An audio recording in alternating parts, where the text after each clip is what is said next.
अस्सलाम students. Respiratory system के हवाले से जो टॉपिक हमारे स्टार्ट है उसमें जो आज का हमारा सिस्टम जो हमारा टॉपिक है वो है रिस्पायरेटरी पिगमेंट्स में। आज जो हम डिस्कस करेंगे वो होंगे रिस्पायरेटरी पिगमेंट्स। ठीक है, रिस्पायरेटरी पिगमेंट्स। ठीक है, रिस्पायरेटरी पिगमेंट दो तरह के होते हैं, एक होते हैं जो ब्लड में होंगे और दूसरा एक पिगमेंट होता है जो कि मसल्स में होता है। ठीक है, तो जो ब्लड का पिगमेंट है उसको हम नाम दे देते हैं हीमोग्लोबिन। ठीक है, उसको हम क्या कहते हैं, हीमोग्लोबिन कहते हैं। और ये रेड ब्लड सेल्स की सरफेस पे होता है। जो मसल्स में होता है, मसल्स वाले को हम क्या कहते हैं, इसको हम कहते हैं मायोग्लोबिन। इसको हम क्या नाम देते हैं, मायोग्लोबिन। ठीक है, तो ये दो पिगमेंट हो गए और इनकी लोकेशन अकरेंस क्या होगी, जिस तरह के हमने बताया अभी मैं आपको कि जो हीमोग्लोबिन है ये ब्लड में होती है। ठीक है, ये किस में होगी, ब्लड के रेड ब्लड सेल्स की सरफेस पे मौजूद होती है। और जो मायोग्लोबिन है ये मसल्स में या टिश्यूज में होती है। ठीक है, ये किस में होती है, टिश्यूज में होती है और टिश्यूज के सेल्स में जो है ये मौजूद होती है, रिस्पायरेटरी पिगमेंट है। अच्छा, इनका काम क्या होता है, हीमोग्लोबिन का काम होता है कि ये ट्रांसपोर्ट करती है, ट्रांसपोर्ट। ठीक है, ये किस चीज़ की, ट्रांसपोर्ट ऑफ ऑक्सीजन करती है। ठीक है, जबकि जो मायोग्लोबिन है ये क्या करती है, ये ट्रांसपोर्ट ऑफ ऑक्सीजन। ठीक है, और ये क्या करती है, transport of carbon dioxide gas करते हैं। ठीक है, अच्छा, इसके अलावा ये कार्बन डाइऑक्साइड को भी ट्रांसपोर्ट करेगी और ये ऑक्सीजन को भी ट्रांसपोर्ट करती है। ठीक है, लेकिन लेस अमाउंट में।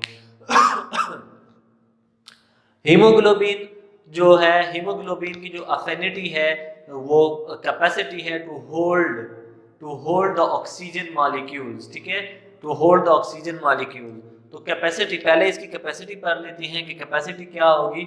हीमोग्लोबिन की जो है ये कैपेसिटी होती है, ये एट अ टाइम 4 ऑक्सीजन के मॉलिक्यूल को जो है वो क्या कर सकती है, हीमोग्लोबिन बाइंड कर सकती है। कैपेसिटी है इसकी at a time 4 oxygen molecule को बाइंड करके ये ऑक्सी हीमोग्लोबिन बनाती है। ये क्या बनाती है, ऑक्सी हीमोग्लोबिन जो है बनाती है।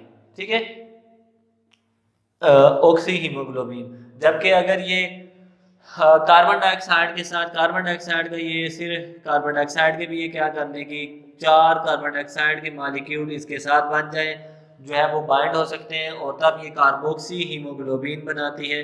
ठीक है, ये क्या बनाती है, कार्बोक्सी हीमोग्लोबिन बनाती है। ठीक है, और उनको इस फॉर्म में ये इन गैसेस को ट्रांसपोर्ट करती है। दूसरी तरफ हम देखें जो मायोग्लोबिन है, मायोग्लोबिन एक टाइम पे, ठीक है, एक टाइम पे एक ऑक्सीजन मॉलिक्यूल को बाइंड कर सकती है और एक टाइम पे एक कार्बन डाइऑक्साइड मॉलिक्यूल को बाइंड करके ट्रांसपोर्ट कर सकती है। ठीक है, और ये टिश्यूज में होती है जिस तरह मैंने बताया पहले। ठीक है, अच्छा, हीमोग्लोबिन जो है, हीमोग्लोबिन की जो अफिनिटी है वो क्या होगी, यानी कि the power of haemoglobin to hold या टू कैच द मॉलिक्यूल्स। ठीक है, वो पावर होगी, वो कुव्वत होगी इसकी। ठीक है, तो उसको हम क्या कहेंगे, अफिनिटी।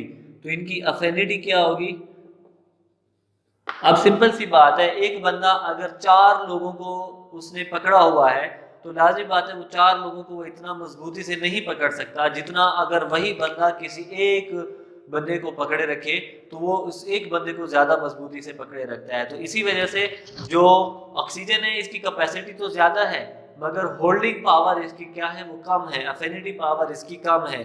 तो इसी वजह से हम कहते हैं कि इट हैज लेस अफिनिटी। ठीक है, less affinity to bind the molecules या to bind the respiratory gases. और जबकि मायोग्लोबिन है इसमें क्या होती है, इसमें अब कैपेसिटी लेस है but it has more affinity. ठीक है, it has more affinity to hold the respiratory gases such that oxygen and carbon dioxide to transport. ठीक है, अच्छा, जो हीमोग्लोबिन है, हीमोग्लोबिन जो है वो ट्रांसपोर्ट जो करती है गैसेस का, ये कैसे करती है, ये ऑक्सीजन को जो है, ऑक्सीजन को लंग्स से, ठीक है, लंग्स से ट्रांसपोर्ट करती है टुवर्ड टिश्यूज। ठीक है, टिश्यूज तक ट्रांसपोर्ट करती है और इसी तरह टिश्यूज से वापस ये कार्बन डाइऑक्साइड को लेती है और ट्रांसपोर्ट करती है टुवर्ड्स लंग्स। ठीक है। और जबकि जो मायोग्लोबिन है, मायोग्लोबिन का काम क्या होता है, ये जो मायोग्लोबिन है ये ब्लड से, ठीक है, ये ब्लड से ऑक्सीजन को कैरी करती है और इसको टिश्यू तक लेके जाती है। ठीक है। और टिश्यू के बाद ये कार्बन डाइऑक्साइड को कैरी करके कहाँ पे लेके जाती है, ब्लड में लेके जाती है। ठीक है। तो ये इनका तो डिफरेंस है। एट अ टाइम जो है वो रिस्पायरेटरी पिगमेंट ये सिमल्टेनियसली एक दूसरे के काम कर रहे होते हैं और यहाँ पे ये एक्सचेंज ऑफ गैसेस में बहुत ज़्यादा हेल्प आउट कर रहे होते हैं। क्लियर। तो रिस्पायरेटरी पिगमेंट का टॉपिक हमारा क्या होगा, इसके बाद जो टॉपिक डिफरेंट टॉपिक डिस्कस करेंगे, ठीक है, जिसमें रिस्पायरेटरी डिसऑर्डर्स